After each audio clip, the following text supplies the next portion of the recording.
So, All guys, right. so we'll be starting the discussion with Yag. So, why we have taken this topic? Because we all know that high quality content is the best currency for reaching and engaging consumers, right? And it is becoming very much difficult for the marketers these days to reach out to their customers in a more timely, relevant way, so that they can produce the content and drive their messaging to their customers, right? So this has become a very much important challenge, and content is actually something which is actually the pillar of any kind of conversation communication while reaching out to not only your customers, rather even to your employees. So if I have to speak from the point of view of customer experience, right, it's important, and why I'm repeatedly saying that not only the customers, in fact your employees also, because the perception about your brand is for your in your customer eyes is not only just about also what kind of product that you sell. They also see from the point of view of how actually you treat your employees, what your employees are actually you know uh, talking about you, how you treat your employees, how you serve them the things, or how what the core value that you have as a company, right? Does it reflect on your own employees as well or not, right? So this is actually very much important. So content is really, really important, right? Even because, but in spite of knowing all of this, right, a lot of brands find it difficulty. They struggle a lot in terms of producing content, and their issues are enormous, right? So in this segment of the Elevate Talks, in our third episode, we have specifically chosen this particular topic, which is called content marketing strategy, where we have invited Yagneshwan Ganesh, who is, I believe, he's the best fit kind of for answering most of our questions around this topic. Mind you, guys, first of all, I would like to welcome Yagnesh once again. Welcome here. Thank you so much, Samir. It's been a pleasure joining you today. Yeah, thank you so much, for joining us for the session. So, guys, before we start the session, right, I wanted to give you the quick introduction and why I vouch for him, because he is actually while he is actually a marketing manager currently, where he's working in the company called Reve Marketing. But leave aside the position, right? As an individual, he is a marketing influencer. He is a top 100 global marketing influencer who has who has I guess if in case I'm not wrong, Yagnesh, have you worked with Scott Brinker? No, I have closely associated with him on a couple of my books, and in Uh, fact, I was supposed to be in the Martech conference this year, but thanks to mm. coronavirus, things have changed. Thanks to yeah. So Yagnesh has been in the top 100 global martech influencer, and he is a content marketing specialist, TEDx speaker, best-selling author. I think he's already on his way to publish one book on revenue marketing, which is about to get released, I think, in a week, right? I guess. Which Yes, number book it is? it is my seventh book. So, guys, you can just think of, right. He is writing the seventh book, right? Okay, and his recent podcast, which is around ABM conversations, which covers the topics around the problems what the B2B enterprises face while converting their customers, right? So ABM conversations podcast is very much popular around creating a content and helping the marketers target the enterprise customers through the account based marketing, and it is very much popular and widely catching up. In fact, I have also subscribed to his podcast, and it's really worth considering and listening to this podcast, right? Thank you so much for the kind words, Yeah, Samir. yeah, I mean, so before we start the session, right, how the things going on, and how this coronavirus and other a lot of people are actually Well, coming yeah, back it's up. been strange times, but it also is about how we put the time to use. This is the time. I Hmm, mean, we have never got this much amount of time to upskill ourselves or change a few things. hmm, Probably the 21-day lockdown helped me finish the book and all of that. So in a way, there are advantages, and at the same time, it does make a lot of difference not meeting your colleagues in person or yeah. not collaborating. The coffee conversations. I mean, now it's become virtual, so Yeah. those kind of things, but. Yeah, I think we have its ups and downs. I hope we should come out of this pretty soon. And I Hmm, hope everybody listening to us today, watching us today, I hope everybody stays safe and healthy. So that's the first priority, guys. Yeah. Correct, correct. So I'll definitely come to the book part, but currently we'll actually cover on the topic which I believe. See, yeah, I really wanted to understand from your experience, right, why it is that so many companies find it difficult in understanding the kind of content they need to actually publish to to actually address the problem what the customers actually face.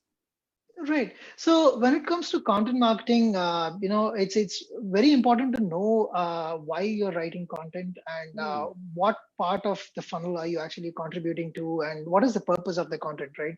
Hmm. So, for example, when you look at the funnel per se, you have top of the funnel, mid funnel, and bottom funnel. So, top of the funnel purpose is more to generate leads or improve awareness about your product, so on Hmm. and so forth. Whereas mid funnel is all about helping somebody who's already become a prospect and considering what you're doing, and then Hmm. you're helping them gain confidence by saying that this is how I'm different from the competitor, or this is what I do, this is the configuration, this is how I make things easy for you. And Hmm. then the bottommost funnel where you're talking about things around how we are priced and how we can fit into your existing ecosystem, and after also talking about certain aspects like say how can I make the closure happen faster, how can I Hmm. help you close the deal, things around that. And more importantly, I think it's also about the narrative, the belief system. I've always believed that marketing as a whole Hmm. is the business of building trust and Correct. building relationships, Hmm. right? So if through your content, if you're going to sound salesy all the time, it's more like going on LinkedIn, Hmm. giving a connection request, and the moment you connect, if you're going to receive a big sales pitch saying that this is what my company does, it's Hmm. going to put off a lot of people. You have to, Correct. at the end of the day, you have to build trust. And this is something that I also believe, right? When there is a content team or when there are a set of marketing people in your company, Hmm. you have to make them the face of your company. You have to give them the the knowledge, the backup support to make them, or even the guidelines to make them the face of your company, where they start putting through the content, they start pushing this message and talking with conviction to their contacts, because at the end of the day nobody wants to follow a company, everybody Hmm. wants to connect with other people, and then the trust is between two different people. So if more people can believe me, more people can believe you, then naturally the product that we are confidently vouching about also comes into play, just the way you vouch for me today, and then your audience comes up to listen to me. This is basically what is content marketing also. Hmm. So, I mean, see, you spoke about the funnel, right? Yeah, You said top of the funnel, mid of the funnel, and bottom of the funnel. yeah, yeah. Uh, See, yeah, as long as we are targeting the B2C segment, right, where the people who are actually buying, right, the sales item cost is actually lower, right? So Yeah. that is one part. And I know that, completely that it needs a different strategy. Let's say if in case for the people, right, where the sales cycle is longer and also the cost of the item or the services, right, Hmm. Hmm. actually the costly, right? In this case, many marketers, we completely get it, right? As a marketer, right, we understand top of the funnel, bottom of the funnel, and bottom of the funnel, right? But how do you leverage the content to, especially in order to build a relationship which is beyond the content, right? Or let's say, for example, you have already finalized a particular company, which we, in the marketing term, we call it as an account, right? Yeah. So how do you actually leverage, how do you think that, a company should rightfully leverage this content piece for doing building a relationship? I remember, right, I am in fact a great fan of this Sangram Vajre and his team framework, right? I think, of Yeah. course, he is Yeah. a uh, and he made a very important point about the vanity metrics which the people in the, especially the B2B segment, right, are focusing on. So whether they are big law firms or they are big enterprise companies who are trying to sell their software to big companies or services, right? Mhm. And he was saying that uh, no, we should stop thinking from the point of view of leads. We should stop thinking from point of view of number of how many people which is present in the sales line. Now when we stop all of doing this, right, then the real question ultimately that comes in, that okay, fine, then when we are actually creating a content, right, then somewhere we need to measure, right, something. Yeah, how would yeah. you actually believe in that case content marketing should be focused around, and what is going to be the actual measurement strategies in terms of that, so that we can attribute a real performance of your effort. Right. I think that's a great question, right? So when you look at measuring from a broad sense, Hmm. in fact, we have to understand that different measurements means different things to people within the company itself. Hmm. Like say, for example, I'm sending out a bunch of emails. Let's say I'm Yeah. sending out 1,000 emails per day, and if the email marketing team or the email marketing guy, Yeah. if the metric that he's looking at is what is the open rate of my email, like Hmm. which Hmm. means like out of 1,000 how many percentage of people have opened the email, or how many people have clicked through.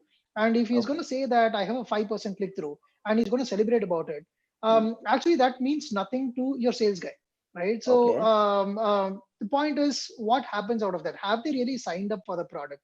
And Hmm. so the point of discussion within the company, that is the team framework that you spoke about, the alignment between sales and marketing, Hmm. is not about what each of us measure in silos, but Hmm. we have a common set of metrics to actually go after.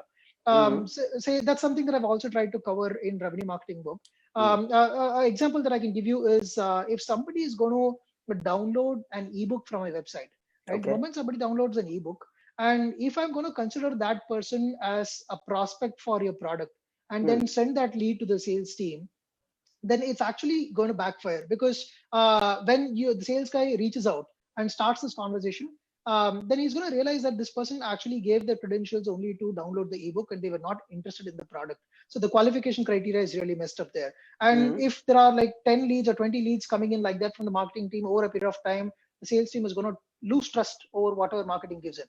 To fix that, the key is to start with aligning on what we're actually contributing to. Hmm. For all if we can tweak our set of processes and the content or even the nurture factor, right? So when somebody downloads, at Hmm. what stage do I pass over the leads to the sales team? That's the Okay. number one question. If we both align that our ultimate goal is actually to convert a customer, convert some prospect into a customer, or Hmm. convert a free customer into a paid customer, then we set up this entire journey and think about where we align, what are the set of things to do.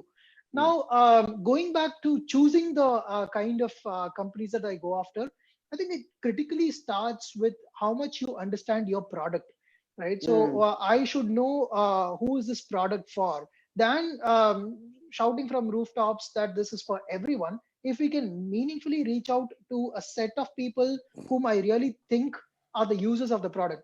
So I would broadly say, divide your industries. Like first, find out which industry you should go after, and who is going to be the actual users of the product, and what are the kind of titles, and then figure out that in that company, what are the different kinds of users that you should go after. In sense, like one, it could be the set of people that use your product, and but they might not be actual buyers, or they might not be actual people who can spend on the product, right? Hmm. So in a typical software scenario, it could be the users could be people who are marketers, whereas the sponsorship or the people who pay typically can come from the financial team, or it comes from the VP or the director of marketing or whoever. So Hmm. that's one. So know who your users are, know who your influencers are, and know who your decision makers are. And once you have that clearly mapped out, we start creating content focused on each of these persona. So to the typical user, we start talking about how I solve your problem, right? Hmm. So on a day-to-day basis, it's not yet another tool that you have to log into, but this is your problem, and this is how I fit into your ecosystem. This is how I solve your problem. Hmm. And then to the influencer, you talk about you don't have to largely meddle with your IT infrastructure. You can just put this up, and on top of your existing tools, this can leverage A, B, and C and give you these results. So he's able to take it further. And then at the top, when you're going to the decision makers, you're going to talk about things like ROI. Hmm. You're going to talk about things like TCO, total cost ownership, right? So where you can talk about how when you use my product, how much cost do you save? What is the return that you get? Things like that. So I think we need to clearly map the kind of messages to each people. Otherwise, we cannot be everything to everybody. You have to talk specific things to specific set of people so Hmm. that your conversation is meaningful. One, this is all on the account side. much beyond this, right? So at the top of the funnel, there's also something much more important, right? You need to go on and convince or put in a message that people start believing in your product, people start believing in you as a thought leader. Think of somebody like HubSpot, right? Hmm. So the moment you think of inbound marketing, you're thinking Yeah, HubSpot, right? correct. So it's because they have focus. I mean, they never went on and said that, hey, download our marketing automation software. That was not the message. They were actually leading the industry by saying that, hey, this is what marketing should be. This is how the inbound leads should be. This is how you garner attention. This is how you nurture. They like laid out the entire sequence of things. So once that happened, you started believing in. You started testing out their ideas. You started believing and started working out. And once you gain that belief, you also look into what the company offers. But it all comes from a standpoint of how much time do you have, right? So right Hmm. now in a SaaS industry, everybody is going after quick fixes and quick money, and the time for gratitude is so less. You have to just come in. Instant gratification is the need of the day. So you have to play different things. On one side, you look at what are the kind of things that can give me quick wins. At the other side, you have to look at how do I build long-term relationships and how do I drive the organic side of things. And Hmm. eventually, when you started your company and started marketing and you're running this for about 3 years, 4 years, you have to reach a point where the balance of organic is increasing and the balance Correct. of inorganic is decreasing.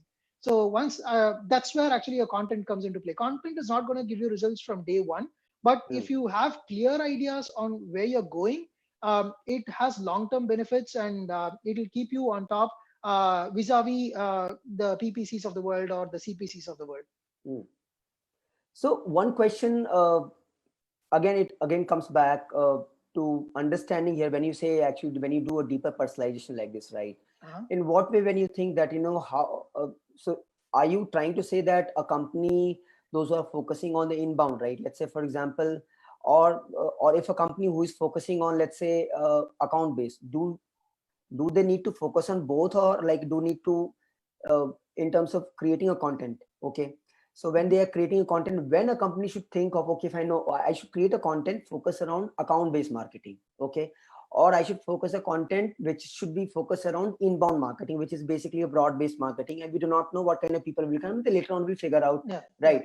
I know that, it makes sense when we are focusing on account based marketing. We clearly know that, which company we are targeting, what are their, who all are the decision makers, and yeah. in fact that's the right strategy. But for those companies, do you think that they should also invest in the inbound marketing, or do they need to have both?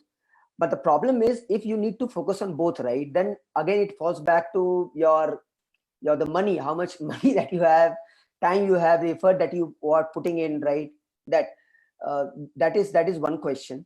And second thing is, when you said, right, even within the top, middle, and the bottom of the funnel, right, according to you, right, if somebody is, let's say that they are aware of their funnels, right, they know that stage, according to you, if somebody is creating a content, not just a written piece of content, any kind of content, right, which area they should prioritize first? I mean, is this should be the more from the top of the funnel side, or from the bottom, which is giving the immediate transactions, according to Right. you?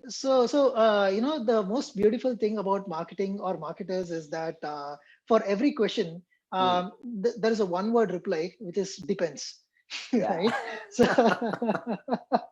So, Correct. but then for your first question, But I maybe when you say it depends, right? Okay, then people will have to consult. Yeah. Okay. I'm not right. going to So give you all the answers, right? no, not really. It's also about Yeah. individual situations of people and what you want to Hmm, do. hmm, hmm. So it really depends, because the first question, Yeah. answering that first, it's important to do both, right? Yeah. So regardless of how much time you have or not, that's it's about how much what is the balance that you go for, right? So if you have very little time, you put in more money on the CPCs or the targeted marketings, and also your AdWords, your banner ads, or putting on ads in the right forums, maybe Facebook, LinkedIn, whatever, or using your sales navigators of the world, or buying in contacts from your Zoom info, and then trying to target these people, so on and so forth. But at the end of the day, you need to understand that on one side, your content efforts that go which create inbound leads, it's going to be more of natural progression. It's very organic, and over a period of time, you realize who are going to be your actual customers. So let Hmm. me give you a quick story. This is something that happened very recently in our company. In fact, in Jan, we launched a product which was a content recommendation tool called Mulch. And the beauty about this was that when we started running this campaigns, we knew that it's a content recommendation tool, and the entire Hmm. messaging was focused on the content marketing audience, that is content marketers per se. And we said, you have this widget on your website, and you'll be able to know the consumption pattern of your users, how much time they are consuming, which kind of users are consuming what type of content, and you can go back and give this information to your content marketers, and they will know what kind of content to produce, something on those lines.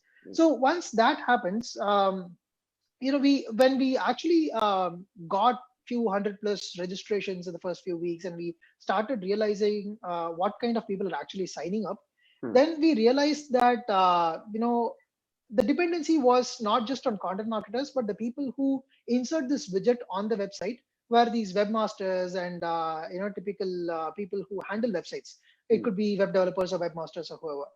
So now, since this is happening this way, we had to change our entire messaging, entire conversation, and talk the language of these people. Now Hmm. we have to talk about things like, hey, when you use this tool, then it's going to be more about increasing the time on page, reducing the bounce rate, Hmm. and improving conversion on page and things like that. So the whole messaging, the whole strategy changes. Now, the reason I told you this story is that when you go inbound and try to put in information and drive traffic, you start realizing that who actually your customers are, who actually align to your product more. Whereas in outbound, you go with an assumption, you go out with some sort of a idea as to these are the persona that I'm going after. This is what I'm going to be fit. It's a trial and error. Hmm. It's based on what you have mapped out, but that's more about conviction. It's not market facts. So I think when these two go parallelly, you can realize what is working, what is not, and then even your outbound, your account-based marketing strategy can be tweaked Hmm. based on this understanding. You now clearly know what is working, what is converting, and all of that. Hmm. And the second question, in terms of whether we should focus on top of the funnel or mid funnel, that also depends on the maturity of your company, right? Hmm. So if your product is brand new, um, you have to look at more top of the funnel stuff right now, because more and more people need to be aware of such a product. And then even before top of the funnel, there is the thought leadership aspect as well, right? So people need to believe in this idea first. Like, so for So, example, if can I yeah, contest here, yeah. because and I just want, why I actually stopped you here, because I'm so sorry for that. See, No problem. actually, so when you say, right, people should focus on top of the funnel, right? Now, top of the funnel is purely awareness stage, right? We all know Yeah, that. yeah, yeah. And there could be no limitations, especially when we have to actually tap this top of the funnel. And now for a Mhm. company who is just starting up, right, of course, I don't think not all the companies are actually blessed with having more funds where they can uh, focus more. But in every segment, don't you think that also you will also still have a kind of customers who would be ready to pay, not for your brand, but from the problem statement point of view, right? They would be researching about a particular problem. So when the question I asked, right, from where that whether somebody should focus on the bottom of the funnel or not, right? So why you believe that these kind of companies should not focus on the bottom of the funnel first, No, because no, they can easily I'm talking convert that, about right? right, right. I'm talking about the stages. I'm not saying the company should focus only on top of the funnel. I'm saying depending on the stages, right? When they're starting out, the Hmm. first thing that you need is you need customers, right? So Okay. that's the fundamental need of any company.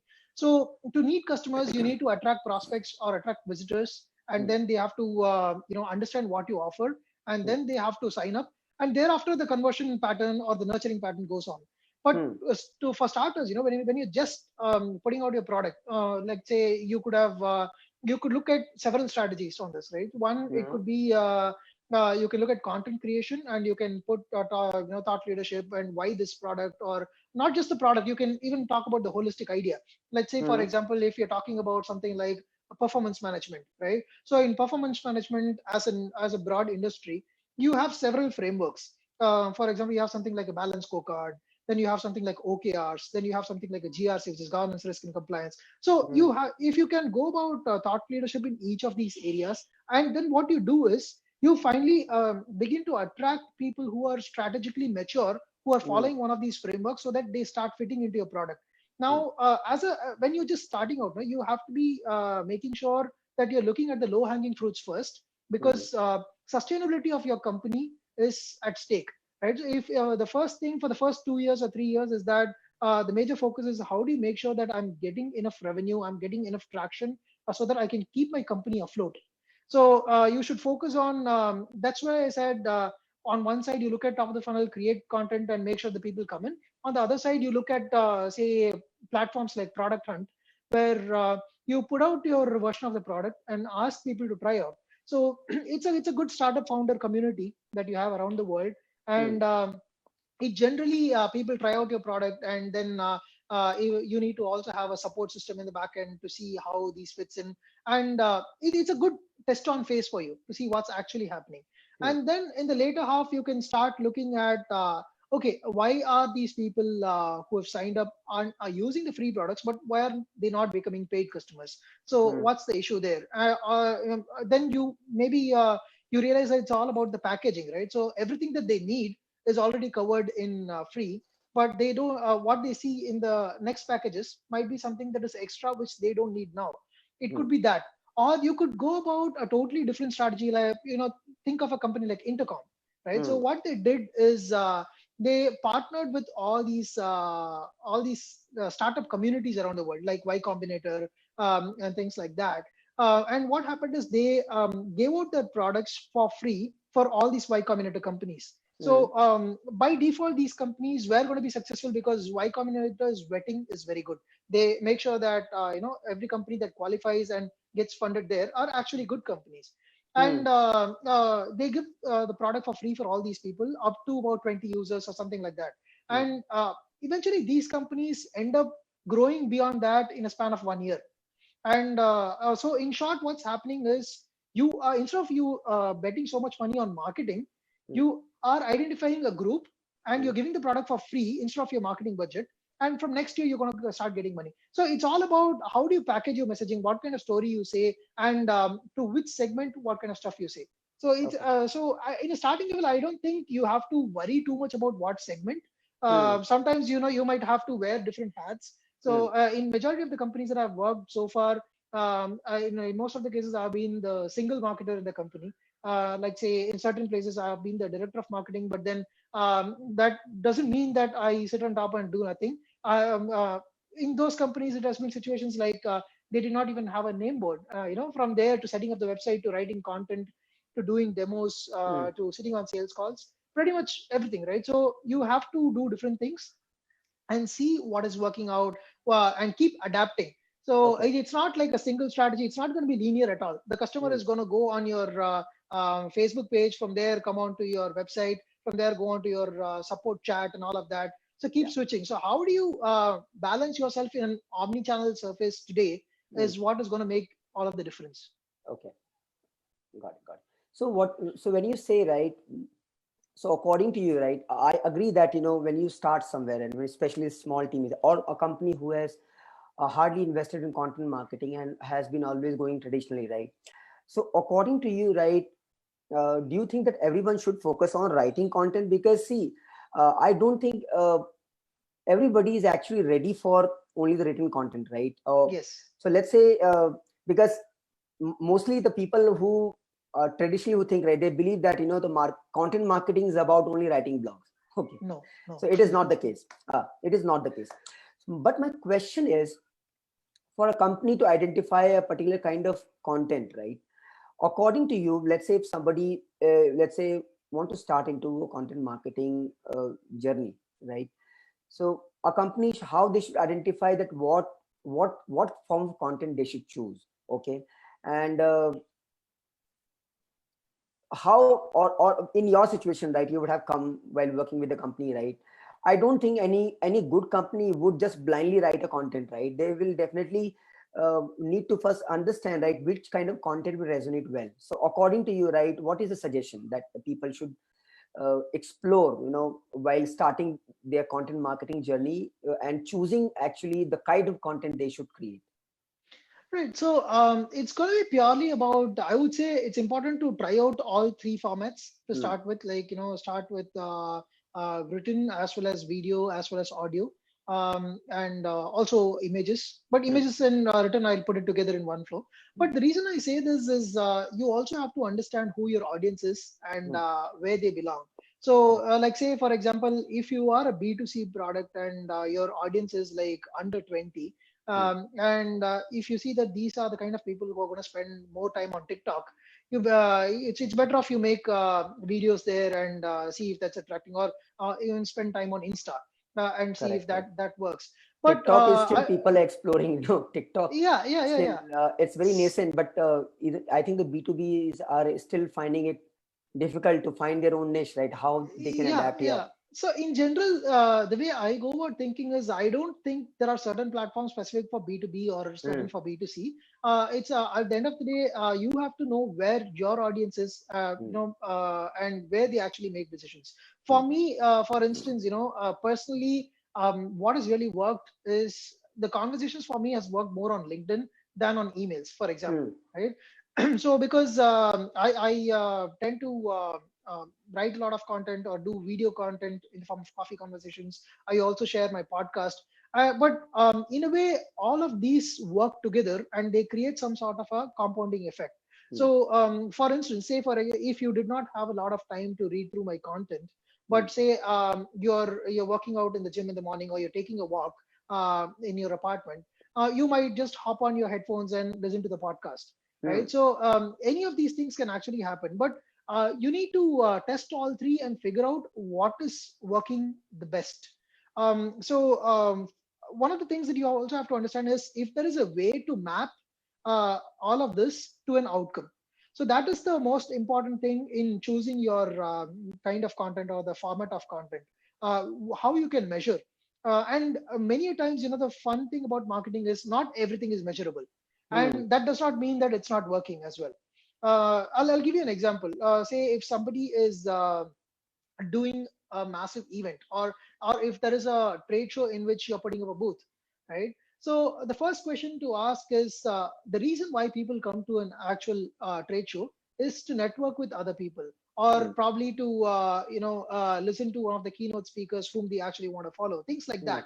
mm, And the core experience or the core thing why they come to a trade show is not to visit your booth.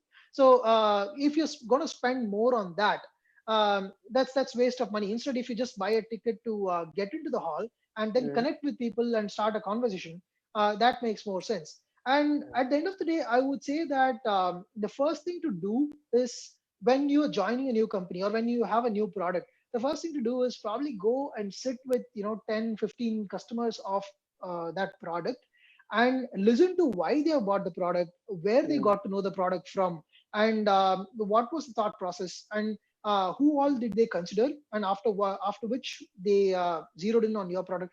Things like that, try to understand them in their setting. And once you know that, you will also get to know the where these people actually spend their time on, and what kind of format they consumed and from where they converted. So once you know that, you can zero in on what kind of content strategy to go after. And once you do that, another thing to remember is not try to don't try to sell the product from day one. Try to build the confidence, have a strategy. And one of the key issues with content today is that content in different parts are very siloed, right? So mm. somebody reads a blog, that's it, they're after nothing. What do I do? I mean, what's the use of it? So it's not just from blog, I don't have to drive or download all the time. But what happens after a blog? How do I take how do I connect two different pieces of content, right? So after consuming this first piece, how do I take a prospect through a journey of, say, after consuming a blog, maybe he should be interested in a white paper or maybe an ebook. So you are trying to Or, say that, trying to somehow create a kind of, I would say, the driving path from yeah, put one them part on of a the journey content basically. to, okay. Yeah, put them on a journey so that they consume your content. Also keep observing that the timeline of their consumption, or how are they actually reacting to the content. Pick up all those points, mm, and eventually you know that which of these prospects are actually going to convert into a customer based on their mm, patterns, mm, right? So once that happens, now you can specifically pick those people and then pass on to your sales team, and eventually the sales will start looking at marketing to be contributing to revenue. Ultimately, everything that comes out, you say, instead of giving 200 leads per month, you mm. can probably give 50, but out of that 50, if 10 converts, the chances of you being looked up as a contributing marketer is much higher. So that's what it all boils down to. Hmm. Okay, okay. So one good point, that you made just very recently, right? When you create a content, and this is for other guys, right? What Yag is saying, that we have to test actually the kind of content. So one strategy by the, especially by the Gary Vaynerchuk, I especially like, right, that the Mhm. people are very there are various people, and every people have got a different way of actually consuming the content, right? Yeah. So he's saying that you might start with one kind of content, but it's very easier to actually repurpose the content in the format that the people would actually love. So maybe the major effort of creating a content, it could be the article. I think the article is Yag, I guess, the best form, because over there you can have the entire research, and then Mhm. the same piece of article can be easily converted into video, small Yeah, yeah, small yeah, tweets, yeah. small images.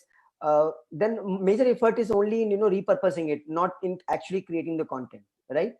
Right, right, absolutely. So, I mean, generally, what people you today there are lots of softwares to do that as Hmm. well, right? So, for example, a simple tool like Lumen 5, it's Yeah, Lumen 5. yeah, So, I know you that. just create text content, put it into this. You can create snippets of video instantly. Huh. So that happens, and then today you have Loom, you have like tons and tons of tools available in the market, where in any format that you create, you can Yeah, also repurpose in other formats. correct. And one of the reason, I mean, the repurposed format also helps on Google in terms of SEO and all of that as well. Hmm. But the larger purpose is, but still, I would say repurposing is important, but it's also you also need to focus on what kind of content that does your customer or prospect consume the most. Put your Hmm. energies there, because it's all about horses for courses Yeah, than being there for the sake of being and spreading yourself through too thin across all these different formats. yeah, this makes absolutely sense, right? So according to you, right, if somebody is actually starting to create a content marketing strategy, okay, you said, right, so many things, and how we place a content. So according to you, right, when we are actually, of course, when we are creating all of this, right, we definitely need to have a common understanding about how actually our customer is engaging with our brand, right? So Yeah. according to you, uh, the kind of clients that you have worked, right, how do you think that the other companies are placing more emphasis on behavioral analytics? Why I'm stressing over here, because yesterday I was taking a session on behavioral analytics, Uh-huh. and I was mentioning on this particular point that traditionally how we have been creating a buyer cut persona is purely and purely based on either geography, or let's say gender, or or their or gender, or which industry they belong to, right? Mhm. Mhm. However, we can also however, this is just it's a narrow view. Actually, within the same geography, right, we might have that certain set of people might be coming to your website, consuming your content, but then the motivations for leaving your content or not buying it could be something different, right? Yes. So Yes. how actually the companies are actually capturing this behavioral data, so that you can place the analytics on top of it to create actually the customer user journey, right? So according to you, right, when we have the clear um, uh, when we have to actually create a content, right, according to you, how much it is important that we understand the customer journey mapping of our customers? Right. So right at the beginning, the reason I even said that write different content for different persona is Hmm, to make sure that you resonate with their purpose and their journey. hmm, Once you start doing that, and secondly, I also spoke about taking people through different content journeys. In a sense, like from a blog, make them download a white paper, an ebook, or a solution comparison doc between two companies and all of that. Mm. So one of the key things to look in this entire journey is who is consuming what kind of content. Mm. So the number one thing is to look at that. So when you start doing that, you will eventually realize the reason I told you examples like the user consumes more about how it makes my life easy, whereas the decision maker looks at ROI and things like that. It's based on personal experience. When you look at what kind of content these people are consuming and Mm. what is their primary jobs and what they have to do and what decisions they have to make and all Mm. of that. So once that happens, then you also have to understand at what point people drop off on the page. Is it because it's taking too long to get to the point, or are these people having too little time, and if have we not communicated in the first 5 seconds or so, is it because of that, Mm. or was it not long enough, were we fluffing around too much that they felt, hey, I'm not getting any outcome through this. So that's something that you have to look at. And then ultimately, you also look at specific points like time on page, bounce rates, and things like that also as a supporting material. So one of the key things that I've identified or I've found about bounce rate is that a lot of time people tend to think that if people are bouncing off a page, and if Mm. the bouncing rate is something like 90% or 100%, it's Mm. not always necessary that your content is bad or the wrong kind of people are coming in. There's a mismatch.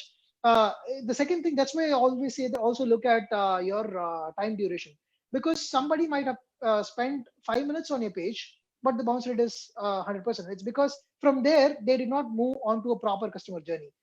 They just did not find anything relevant after this page, and they Mm. bounced off. They closed out of your website. So by checking all these aspects, you will get to know where the fall is. In a sense, once the journey is going on, at what stage people are falling off, at what page people are not converting, and how do I improve that.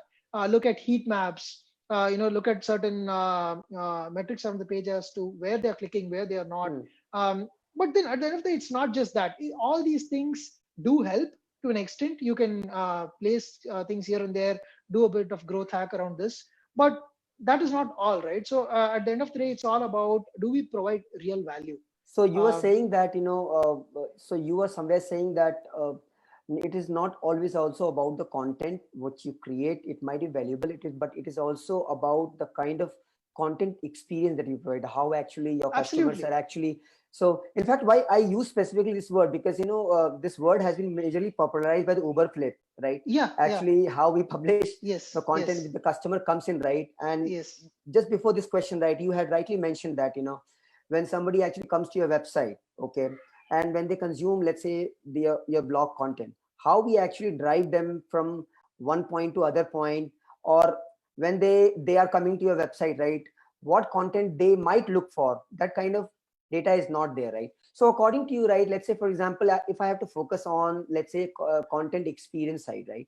So of course, content experience is something which we all would like to know in a little bit of detail, right? According to you, when I have to say that, I have to understand content experience from the point of view of personalization, because everybody, when they are actually consuming content somewhere, they love to actually consume only those kind of content based on what they have, using what intent actually they came in over there, or what motivates me to actually, consume a particular kind of content, right?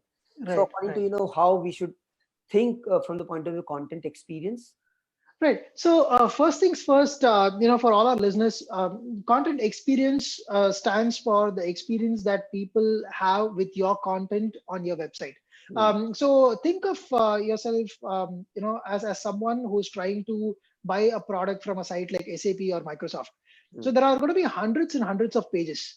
And yeah, in fact, you might have the need for one kind of solution, and it might be extremely difficult for you to find that solution on that page. Hmm. Right, so it might be hidden somewhere deep into the website in the second degree or third degree under the resources section, and it might be very difficult to find. That is of one sort.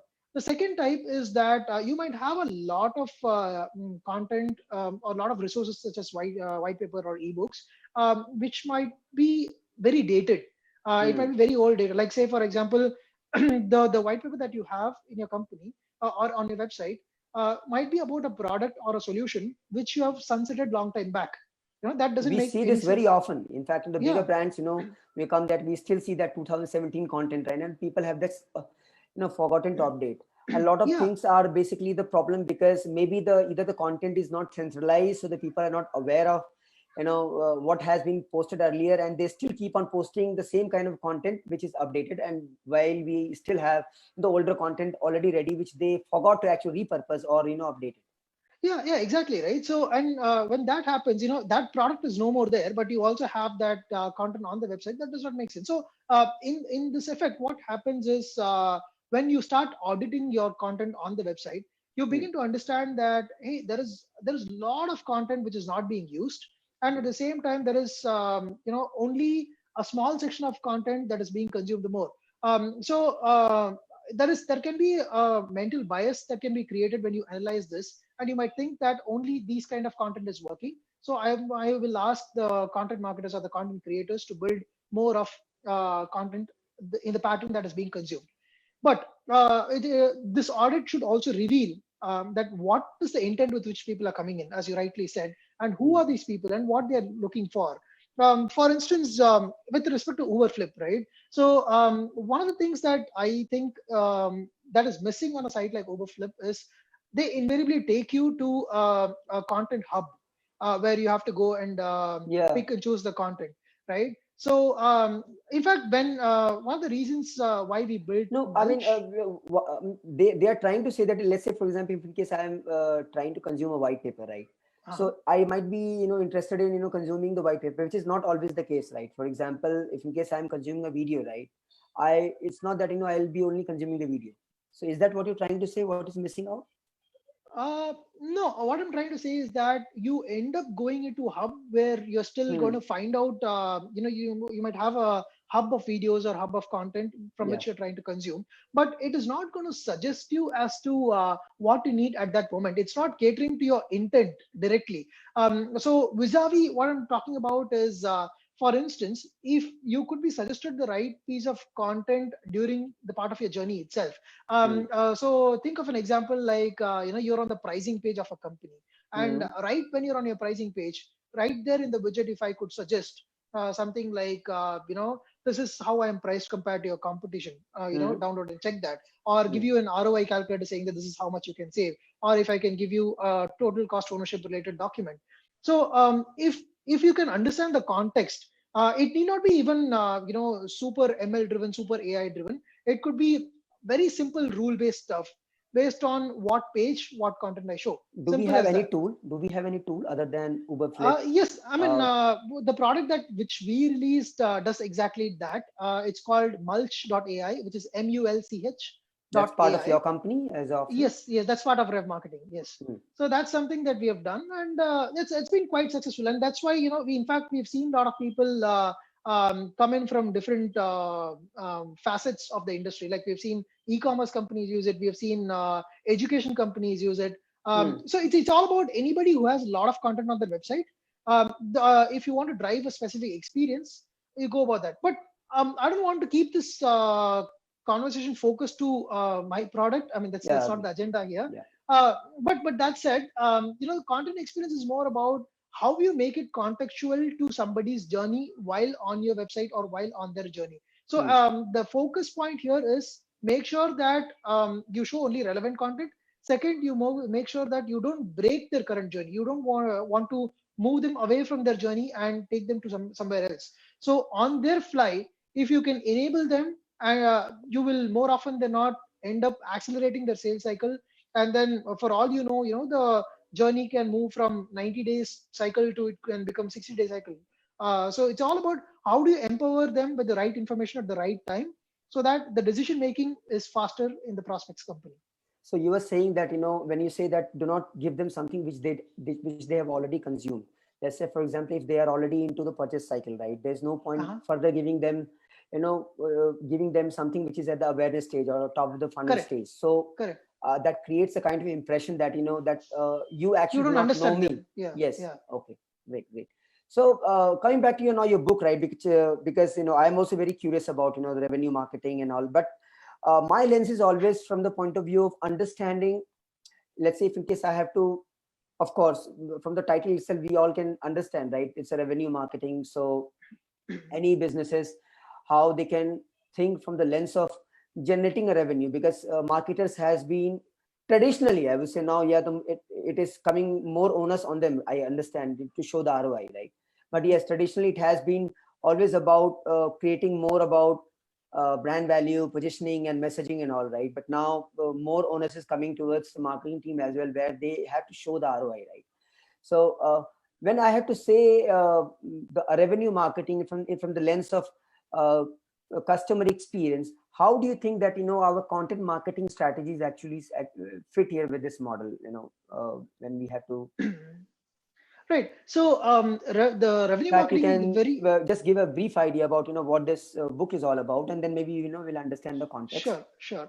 So you see, revenue marketing comes from the fundamental of, as you rightly called out in Hmm. the very beginning itself, that marketers are generally looked at, either content creators or party planners, Hmm. where who is going to either conduct an event or produce content or conduct a webinar. That's very Uh, traditional, right? Now in the digital yeah, marketing yeah. doesn't work. Everything Yeah, is but measurable. even even when with digital marketing, Yeah. it's all still happens that on one side of the company, there are sales enablement people who are Hmm. building case studies, who are building comparison docs and things like that, and then you have performance marketing team on one side of the company, who are more about your AdWords, SEO, and stuff like that, Hmm. and then you have your field marketing teams where they conduct events, they do.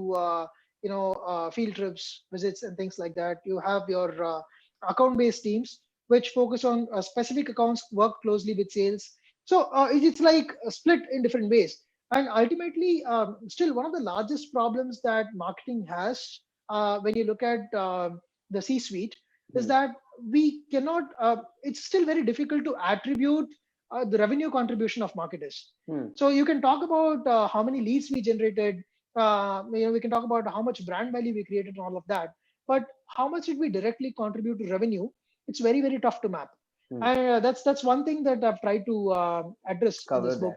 that. Hmm. Yeah, so that's one. One simple example could be, if I have to give you the cost of customer acquisition, Hmm. right? So CAC, as we call it. We measure it very broadly in different companies. So, for example, some company can think of, this is the total money that I've spent on marketing, and this is the outcome, or this is the number of leads that I've got, or this is the number of customers I've been able to close. Now, so the money spent versus customers closed becomes your customer acquisition cost. But it's also very important to look at this from a channel standpoint, right? Each channel, how does it contribute? So when you look at each channel wise, then you begin to understand what is working, what is not. Hmm. You might understand that, hey, content is giving me so much, CPC is giving me so much, events are giving me so much. So my company is more dependent on events. So it makes more sense for me to spend on events. Or if my company is more dependent on Facebook ads, it gives me more. So that's one way of looking at it. And finally, it's also about creating some sort of a framework as to how you can tighten the relationship between marketing and sales, right? So one is, so I have a model in this book which is called the game model, Hmm. so it's a revenue model revenue marketing framework. Game stands for gather, agree, map, and execute, Hmm. right? So you gather the right kind of audience first, and then once you have a list, you also think about who is my ICP, who am I going to target after, and how is it going to be modeled, and what are the different channels that I'm going to use, so on and so forth. Then you go sit with your sales team and try to agree as to, is this the way they look at it as well, because they are the people who are talking to your customers on a daily basis. They know what is going to convert, what is not. At one Hmm. glance, they will know whether this is an account worth spending time or not. So once you gather that agreement, then you start mapping the right accounts to the right narratives. What story you tell to this company, or what channels you use for this specific company, so on and so forth. And finally, it's the execution cycle as to how you meet them, how you iterate, what you analyze out of it, what's Hmm. the return you take back, and all of that. Now, how this overall contributes to the experience is when you start mapping into what is converting and what Hmm. is working. More often than not, you're falling into the line of what is actually making sense to your customer. right? So you're gonna stop fluffing around, and you're gonna focus on things that actually work. And when you see conversion, when you see this working, then it means that the customer more often than not has the right experience. It means that you're telling the right stories. It means Hmm. your brand is positioned well. It means that you're using the right channels, or at least you're spending on the right channels only, and things like that. So yeah, that's the gist of the overall thing, if I could say in about under 5 minutes. Wonderful, wonderfully, Agnish. So, so one question before I really definitely wanted to ask, and I really forgot actually. Uh, Role of actually content creation, and how do you think that the employer branding and the C-suite branding is more important? Because according to you, how much does it create a value uh, in terms of uh, creating a content? Uh, um, So, one of the reasons even the first place, the reason I told you that you have to empower each of your employees or make Employees, them the yeah. face of the brand is exactly this, right? So, it is, say at the end of the day, people are going to build relationship with people. And True. just take a very simple example of how LinkedIn works, right? Hmm. So, when you're going to post something from your company's page Hmm. versus posting something on your personal account, Hmm. see where the reaction is going to be higher, see where the connection is going to be higher. It's going to be naturally on your profile. Your particular profile, yes. Yeah. So it's because people know you, and people are going to react to what you're saying. They are going to look at you as individual, and the trust is built by an individual. So look at a company like Drift, right? So as long as Dave Gerard was there with Drift, he was one of the key faces of the company. Yeah, things And have changed. We see very less often the content was the way he was driving the things, right? In terms of yeah, exactly, creating a right. content, now it has become completely lesser. Uh, yeah. Yeah, so if you can create more faces that people or customers can trust, Hmm. that's what you want, right? So you if I can trust 10 people instead of one, Hmm. you're actually making a lot more sense. You're actually converting more, and in a way, that's the fastest way to actually build brand, than spending heavily on PR. If you can get 10 people, empower them, and ask them to influence a set of audience over a period of time, Hmm. that's going to work much faster. People, like, say for example, I might not have originally known the company that you work for, but since I know Samir, now I know your company.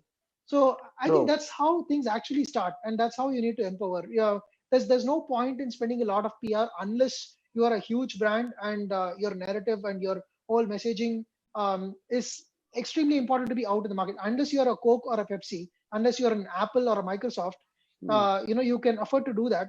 But when you are in the starting phase, when you're in the mid segment, I think you need to focus on what puts food on your table, and that's where I think employer branding can go a long way in facilitating that. Cool, cool. So, I know that was really, really great insight, Yag, from your session today, because, I believe that a lot of things was really insightful, especially when you made a point, right? Uh,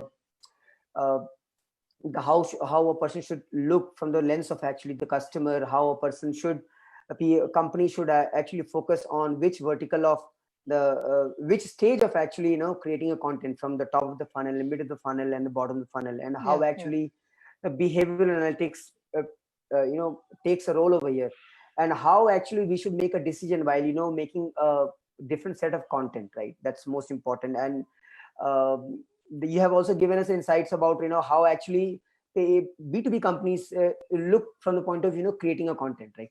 There's so many things that we got it, but we actually get confused. Yes, right. And I know that here in this case also we need a proper strategy which needs to be in the place, right? Which starts from entirely creating a content marketing strategy, properly planning it. If in case I'm not wrong, right, even the majority of the companies don't have even a written document for creating a content, right? They just Yeah. randomly post it, right? So guys, with this session, right, what we were trying to actually give that whatever we have actually covered in the session, right? I know that these are all bits and pieces and it's just an idea, but the whole gist is that we have to start somewhere. So when we have to start somewhere, right, we have to, whatever strategy that we choose, we have to stick to it, and we must have actually that's my point, that we must have a documented strategy, right? Yeah. So documented strategy, and then clearly, whatever we want to do, that we should clearly set our objective, that what kind of content that we're going to produce for whom. So Yag rightly made a point that, first thing that we need to understand is our definitely the audience, and also what our own business is all about, right? We Yeah, need to yeah. have a customer. Absolutely, absolutely. So you have to know who your customer is, and who Yes. you have to know, and more importantly, you have to know how they look at the product than Hmm. how you look at it. Because How more you often look than at it. not, because more often than not, since you are with the product day in and day out, you have a trained set of eyes and you understand it better. But when you look at it as an outsider, the perspective totally changes. And then once you get that, then you can start communicating and aligning your entire content rallying around that direction. Okay. Okay. So when you actually put this right, that someone, I was about to actually close this, but then this is one question I'll ask Yag, and then we'll quickly wind up, Yeah. because this is very important that you said, right, when you start looking at your content or your company from the lens of your customer, right? Yeah. So many times, even the companies tend to really understand, right? Okay, how do I need to do that? In the today itself, in Facebook, one of the lady was actually asking me the question, not me. She posted in a group. Okay, Yeah. she's saying that, okay, she has very recently onboarded a new Russian company from the pharma, okay, Uh-huh. industry, and Mhm. but I'm sitting in India, right? How I should go about researching this whole pharma company works around in Russia. Okay, Mhm. so Mhm. according to you, right? I'm not just saying specifically this question you need to answer, right? But let's say if somebody is actually trying to understand, okay, what my customer actually considers my brand, what kind of content I should publish, right? What is my strategy? What should be my first strategy to understand my customer better? That what is their perception about my brand. Right. So that's why this again. This is also something that we covered. I think we can relook at it slightly differently. So Yeah, I always say that the first thing to do asking is question you were talking about, right? yeah, yeah. The first Persistency. thing you Yeah. do is always go and spend time with at least 10, 15 customers of yours, Hmm. and it's very important to go and meet them in their place and in their setting, because Hmm. they are more comfortable in telling their story in their atmosphere. Probably even see how they are using your product, regardless of what your product is, right? So, and then you will understand whether it's how important your product is to them, right? So, we might think, since we are running the company, we might think it's an important product, but Hmm. for them, it might not be a must-have product. It could be a good-to-have product, right? Hmm. So once you understand that, then you can start and the entire, start entirely positioning your product towards that and try to make that more meaningful, right? So, for example, you could gamify this entirely. What I mean by gamification is, once you understand the motivation of somebody using your product, Hmm. then you could make that far more meaningful by catering to that inner calling. So that you get to understand only when you talk to more and more customers. And once you start doing that, Hmm. then your entire conversation changes, entire messaging changes. You stop looking at it from a product perspective. You start talking the customer's language. Sometimes I would say it's very important to also write the way you speak or produce content the way you speak, Hmm. because it has to be personable. It has to be like they're talking to a person, rather than sounding like they're reading from a documentation. So I think all these things can make a lot of difference. Hmm. So thank you so much. Yag, it was really wonderful points, and in fact, there were so many insights out of it, right? So before we wind up session, right, I once again would like to, say you just a good luck for your upcoming book, and I Thank you hope so much. it really adds value to all of us through reading this, and we will be able to get a new insight out of it, right, which we can use, right, for Sure, our sure. own company and others who can do this, right? And for those of you, right, just reach out to Yag, reach out to me, and anyone, right, who is looking for actually some kind of help. Either he's very regular on LinkedIn, and guys, you all must join his ABM Conversation, which is a podcast where he regularly talks about the motivations for the people for creating a content, and of course, the what could be the strategy which you can leverage for actually reaching out Quick to more shout and out more. here. This is a quick shout out to my good friend Manish Nepal also, because be it Coffee Conversations or be it Yeah, Manish. Yeah, eh, in fact, yeah, yes, without Manish also. without him, both of these are not really Agree, possible. agree. So yeah, In thank you fact, so much. Manish is purely into content marketing, if in case I'm not Yes, yes, wrong. yes, Yeah. yes, Yeah. yeah. Yeah, guys. So Yag and Manish has been doing, actually, I would say the commendable job, right? I think it's hardly the 30 episodes by now. How many episodes that you have in ABM Conversations? ABM Conversation podcast has gone like with 20 episodes. Like the Yes. coming Wednesday, it will be 21st. Yeah. So And it is, yeah, it's been a pretty it is, interesting journey. and it is mostly the weekly episode, I guess, if in case I'm not Yeah, wrong. it's weekly one episode. We started somewhere towards the end of December, and we're just 21 episodes old, and we're very, very happy that right now we have about say roughly 3,000 listeners every month. So it's Hmm. growing well month on month. So So thank I you so would much for all highly your support. recommend, right? I would highly recommend to everyone, those who want to, get to know about, if you want to learn about, how to sell to the B2B customers, especially the high value clients, right? I think this podcast is really good. And guys, it is from India. So I think it's the first podcast in ABM that is being, done by Yag and Manish, right? Thank you so much Yeah. for having me, Samir. It's been a pleasure, and we have like been connected for a long time, but it's been pleasure to seeing you in person. I mean, virtually at least. We So have thank you not so never much for met each this. other. Yeah, yeah, yeah. So once again, right, thank you so much, Yag, for coming this session, and or to those who have actually joined our session. Once again, if you have any questions for the next series or next session, which I'm going to do tomorrow, right, I will always welcome the new set of questions that you can ask, and maybe on based on those questions, right, I would try to come up with a new series, new topic, right? Thank you so much, and good night, Yag, once again. Thank you so Good much. night to Have a good everyone. day. Yeah, Bye thank you bye. so much.